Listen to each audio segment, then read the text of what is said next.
dalawang bagay o dalawang substance na paghaluin natin at ito ay kumulo. Delikado ito sa mga bata, kaya wag itong gayahin sa mga bata. At itong video na to, ginawa lang natin to para ipakita sa inyo na wag sanang paglaruan ng mga bata ito. Una, yung chlorine at saka phosphate, commercial fertilizer katulad ng urea or ammonium, ihalo mo at lagyan ng tubig, ito ang lalabas. Materialis na tayo dito guys, may chlorine tayo. Maglagay lang tayo ng kaunti para ipakita lang sa inyo kung ano ang mangyari. Ito ay chlorine at maglagay tayo ng urea. Kunti lang inilagay natin dito kaya delikado. Kapag hinalo mo yan na walang tubig, walang reaksyon yan. Ganyan ang nangyari sa Danakil Depression.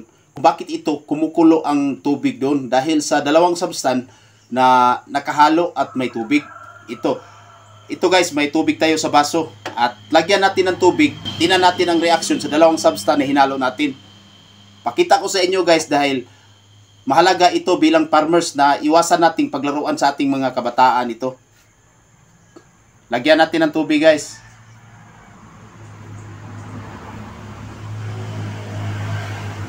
Yun, nakikita nyo guys, bumula. Ang init pa, napakainit. Mapasok ka talaga. Sobrang init niyan. Yan, kitang-kita ninyo guys, oh. Mainit na mainit. Huwag lang subukan ito sa mga bata. Pinapakita ko lang to kasi tayo mga farmers, maiwasan itong ganitong senaryo na baka paglaruan ng ating mga bata ang chlorine at saka phosphate. Ihinalo mo, yan, kukulo. At napakainit ang tubig. Parang pinakuluan sa apoy. Kaya maraming salamat sa panonood guys. Hanggang sa susunod.